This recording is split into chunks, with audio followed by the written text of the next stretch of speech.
在这场没有硝烟的战役中，我们用中国速度为世界防疫争取宝贵时间，用中国力量筑牢控制疫情蔓延的防线，用中国实践为世界防疫树立新标杆。以上这段话是中国外交部发言人耿爽他在2月10号记者会的发言。2月28号，中国驻美大使崔天凯在美国媒体公开投书，表示中国建立了防疫长城。由于我们台湾人比较了解中共的真面目，看到这些新闻，大家可能会觉得很好笑、很荒谬。但其实最近一段时间，中共外交系统和文宣系统已经总动员，拼命在吹捧中国的防疫贡献和特殊经验。类似这样的宣传已经在世界各地展开了。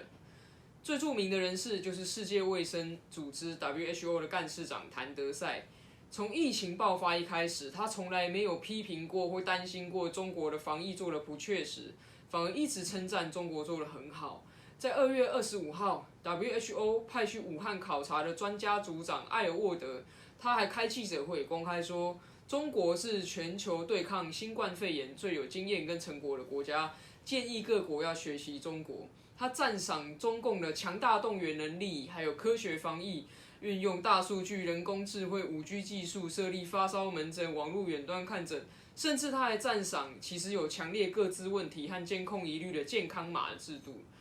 艾尔沃德口中的中国，不只是防疫做得最棒，甚至已经快要变成全世界最先进的国家了。中共的文宣系统呢，也妥善利用这些国际人士的发言，各家的官媒呢连日发表多篇报道。整理这些世界各国的亲中政客和国际组织干部对中国的肯定，来做舆论的出口转内销。官媒《人民日报》甚至还直接定调说，国际社会普遍认为中国是世界防疫的典范。中国真的是防治武汉肺炎的模范生吗？应该不是这样吧。中国在去年12月底向 WHO 通报武汉肺炎之后，短短在2个月之内，光是中国官方公布的数字就有8万多人感染，接近3000个人死亡，而且还扩散到全球40几个国家。这叫什么防疫成功？如果这是防疫成功，在武汉的人怎么拼命还用脚投票想要离开武汉呢？如果这叫防疫成功，那中国去撤侨的时候，在海外旅游的中国人怎么很多人都不想回中国呢？其实并不是中国防疫没问题，而是这些专家他们看不见问题。就以 WHO 考察团的团长艾尔沃德为例，他被记者质疑说，为什么他刚从武汉回到日内瓦，可以开记者会，而且还不用戴口罩，不用自我隔离。他反驳记者说，我没有去过 dirty area， 搭高铁都这个1人1排然后都距离很远，讲话还要很大声，喉咙都快痛了。开会都1人1张桌子，用麦克风来发言。到了医院他也只有待在干净区，没有接触灰区或是 dirty area， 所以他没有感染风险，就不用隔离，也不用戴口罩。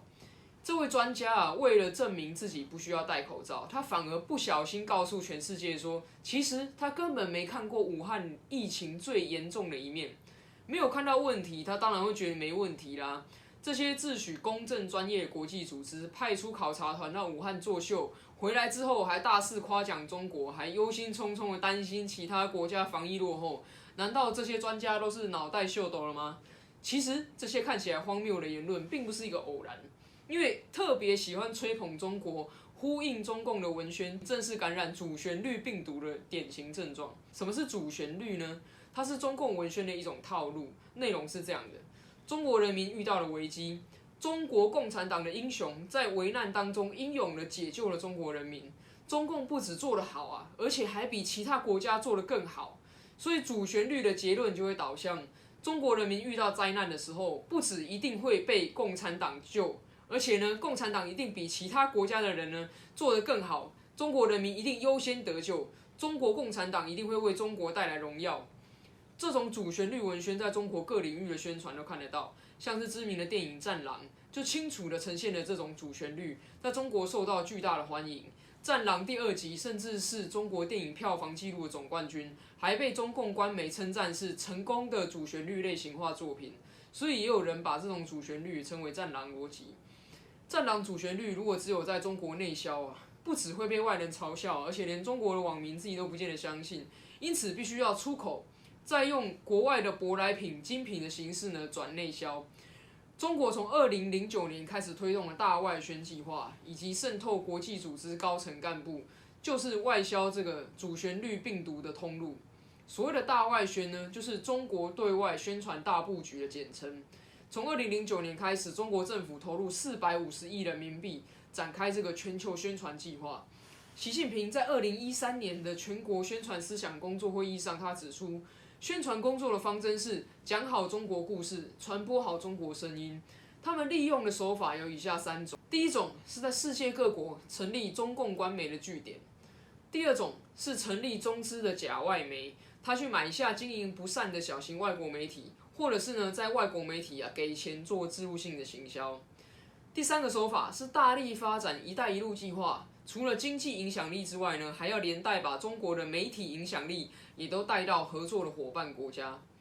大外宣的目的其实就是增进国际对中共专制政权的好感，吸引国际到中国投资，或者是让中国参与更多的国际事务。同时，它还要边缘化、妖魔化，完全压制其他一切反对中共的声音。同时，中共也积极的渗透国际组织，在关键时刻要发挥帮中国擦脂抹粉、化妆的影响力。就以联合国为例，联合国有15个专门机构，目前已经有4个机构的秘书长是中国人，包括这一次坚持排除台湾参与国际航线防疫的国际飞航组织，它的秘书长就是中国籍。而世界卫生组织 WHO 里面负责传染病议题的助理秘书长也是一个中国籍的人士。他不但没有帮助 WHO 精准的掌握中国疫情，整个 WHO 还完全配合中共的宣传论调，透过收买国际媒体、打通国外政客、渗透国际组织高阶干部这些方式，中共累积了大批感染了主旋律病毒的国际人士，在关键时刻，他们就会跳出来呼应中共的文宣。看到这里，你应该已经看懂中国外交官员和 WHO 官员那些奇奇怪怪的发言了。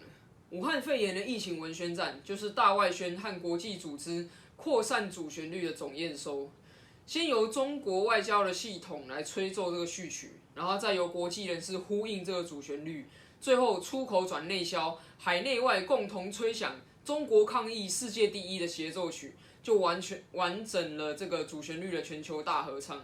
所以最近很多人一定有看到，中共的官媒开始点名其他国家，日本啊、韩国啊、意大利啊、伊朗啊，他们说这些国家防疫做得不好。接着呢，从来都不提中国防疫问题，从来不请中国加强防疫的 WHO 官员，竟然开始也担心其他国家防疫有漏洞，多次表示其他国家的疫情比中国还要严重，要求世界各国开始准备防疫。这些发言都是在呼应中共的主旋律，就是面对灾难，中国做得好，而且做得比其他国家都还要更好。在这里，我可以跟大家预告，以后关于武汉肺炎历史的中国版本就会变成病毒不知道从哪里来的，可能是从美国来的，在中国武汉首先爆发，中国是受害者，武汉人民伤亡惨重。但是在中国共产党和习近平的伟大领导之下，疫情得到有效控制。可惜周边的国家不争气，其他国家防疫有问题，最后还是造成全球大流行。但是因为中国很慷慨、很好心，跟世界各国分享抗疫成功的经验，他领导全球走出了疫情阴影。所以中国果然是一个负责任的大国啊，而且即将要打倒美帝，从第2强国变成第1强国了。我影片会一直放在这里，你接下来几个月可以去验证，看中国官媒是不是都这样讲。在中共官方的故事里面，他不会告诉你武汉肺炎如何从只有10几个病例变成武汉大流行，不会告诉你为什么直到习近平说话之前都没有人提醒中国人民要注意防疫，他也绝对不会告诉你中共应该要为隐匿疫情造成大流行负起完全的责任。因为中国对灾难的因应方式就是用文宣来消毒洗地，开始吹牛啦，中共的领导核心啊，如何带领大家对抗灾难啊，开始庆祝啊，中共再一次成功的解决危机啊。以前毛泽东搞了大跃进，它可以从人祸变成3年自然灾害，武汉肺炎当然也可以从隐匿疫情的人祸变成美帝的阴谋啦。这次武汉肺炎让我们很清楚看到国际组织被中共的大外宣和政治渗透的惨况，让这些本来应该守护人类健康的官员都变成帮中共擦脂抹粉的应声虫。台湾内部啦，当然也有主旋律的应声虫。新型冠状病毒疫情过后，该如何对抗这个主旋律的病毒，保护还没有被感染的人，不只是台湾社会必须严肃处理的，国际社会应该也要积极来面对。